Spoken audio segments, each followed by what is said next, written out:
World's low-key billionaires no one's talking about. Today it's all about Amancio Ortega.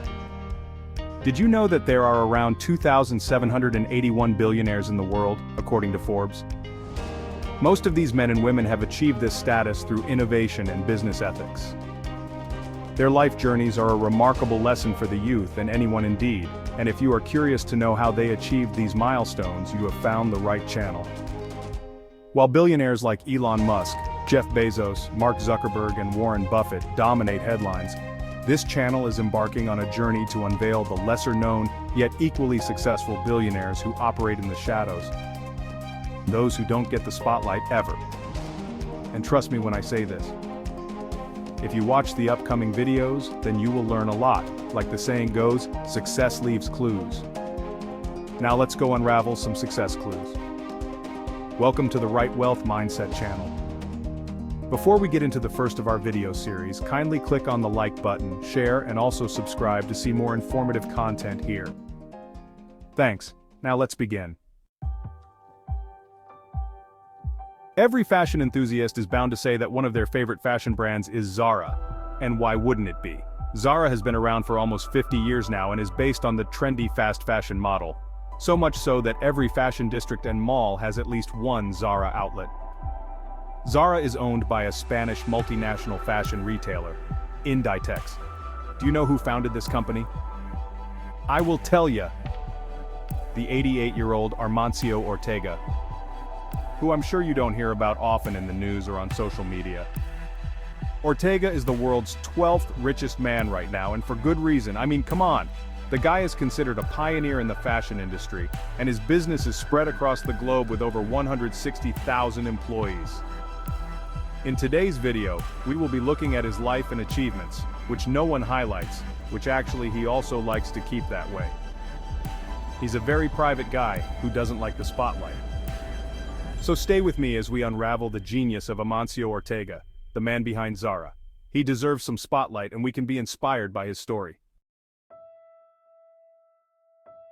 Early life. Amancio Ortega Gaona was born on March 28, 1936, in Bustongo de Arbas, a small village in Spain. He was the youngest of 4 children, and grew up in the town of Tolosa. His father was a railway worker and was only able to give a modest lifestyle to his family. Growing up in a rural environment, Ortega developed a strong work ethic and a keen sense of observation. So, should he follow his father's footsteps and pursue a stable job, or take a leap of faith into the unknown world of entrepreneurship? Ortega chose the latter, of course. Entry into the textile industry. Ortega dropped out of school at 14 and moved to A Coruña, where he got hired at a local shirt maker catering to wealthy clients in a town called Gala, and as an assistant in a tailor's shop. These humble jobs provided him with valuable insights into the textile industry, and sparked his interest in clothing production and distribution. With experience in how things work in the industry, from fabric to manufacturing and delivery to customers, Ortega gained enough knowledge to go his own way now, and that he did. The birth of Confecciones Joe. In 1963, he co-founded his first ever venture called Confecciones Joe with his future wife and siblings. It was just a small workshop in their home and dealt in making and selling quilted bathrobes and lingerie based on designer brands. Fun fact, the word GOA is just his initials reversed. Something fascinating that he did was that he used less expensive materials and delivered quality end results, making his products affordable. With time and the right business approach, Ortega was able to increase his clientele and had 500 employees within a decade. Want to know how he was able to gain enormous success in so little time? Let me tell you. The key driver to Ortega's exponential growth was that he eliminated the middlemen and controlled the manufacturing and supply chain by organizing thousands of women into sewing cooperatives and trucking in textiles from Barcelona. Secondly, he never went off course from following 2 basic principles: customer preference and speed. The Zara Revolution. 13 years later, the Ortega couple was ready to launch into the world of fashion with their very own direct sales to customers' brand, Zara. The first ever boutique opened up in La Coruna and was an instant hit. At first he wanted to name it Zorba after the 1964 film Zorba the Greek, but that couldn't happen, and Zorba became Zara. Innovations in fast fashion. Ortega had an innovative mind and implemented processes that expedited the whole production process. How? By using a computerized design and distribution system. You see, the traditional way wasted a lot of time and took as much as 6 months from the designing stage to retail delivery.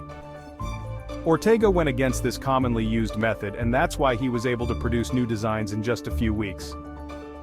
As soon as something started trending, the in-house designers picked up the concepts and produced their own designs based on them. All in just a few weeks. Brands following the old-school model never really kept up with his pace and often had tons of unsold inventory because Zara had already put out trendy designs in the market. Ortega kept true to his core principles, and Zara saw rapid growth. In 1977, the first Zara garment factory was established on the outskirts of La Coruna. 6 years later, there were 9 Zara stores all over Spain, and in 1985 it was all set to go international. The expansion of Inditex. Ortega founded Inditex as the parent holding company of Zara in 1985 and remained the majority shareholder. The first international Zara outlet opened in Portugal in 1988, and then in New York in 1989, Paris in 1990, Mexico City in 1992, Athens in 1993, and that expansion hasn't stopped ever since. Now that Zara has made an impression around the world, it was time to create more brands under the parent company Inditex. Stradivarius, Pull & Bear, Uterqui, Massimo Dutti, and Oysho all were a part of Inditex by the year 2008. All of these brands followed the fast fashion business model, which emphasizes quickly producing inexpensive clothing inspired by recent runway trends. Remember how Ortega kept the manufacturing part of his products in-house? At that time, China was beginning to emerge as a huge manufacturer of just about anything, and most clothing manufacturers outsourced the production to China, but Inditex was producing 2/3 of its garments in Spain and surrounding countries. Zara's fast fashion business model was working for Ortega, and they never really had to spend a lot on advertising, and yet, here they are today with 2,221 physical stores all around the world. The man behind the empire. With deep roots in the world of glitz and glamour, fashion and publicity, Ortega always stayed away from the public eye. And that was on purpose. According to him, in the street I only want to be recognized by my family, my friends and people I work with. He's always had a very private life, and even on the day of Inditex's IPO launch on the Madrid Stock Exchange in 2001, he chose to eat at the company's cafeteria and work on his regular schedule. I guess not everyone likes to be in the spotlight, giving interviews and making the headlines even if they are worth $6 billion. Ortega's sale of over 20% of his stake made him the richest man in Spain at the time. The IPO was one of the most successful in 2001, and it marked a significant milestone in Inditex's expansion and solidified its position as a global fashion powerhouse. Inditex became the world's biggest fashion retailer in 2008 and controlled 4,000 stores in over 70 countries. Today he owns 60% of Inditex's shares, with a yearly revenue of $39 billion. His own yearly earnings in terms of dividends is around $400 million, and according to Bloomberg he has received about $10 billion in dividends since 2001. So tell me what makes Amancio Ortega so different from other multi-billionaires that we have today: his low-key nature. Ortega never really craved publicity like others in his league and has always stayed away from the public eye and let his work shine instead. He sticks to simple attire and never dresses to impress. In fact, he had no public images until 1999, and in 2012 Bloomberg reported that the man had only been interviewed by 3 journalists. He is known to have a passion for horseback riding and frequently spends time at his equestrian center in La Coruna. In 2021, Inditex announced that his daughter Marta Ortega Perez would become the chairperson, and in 2022, she became the president of the company. Ortega's leadership style is characterized by humility, adaptability, and a relentless pursuit of excellence. He believed in empowering his employees and fostering a culture of innovation. At the age of 88, Ortega is worth almost $107 billion, has a huge real estate portfolio, and owns 2 luxury super yachts, Drizzle and Valoria B, as well as a Gulfstream G650 jet. But he spends most of his time away from the cameras in his apartment in a Coruna near a major port of the Atlantic Ocean.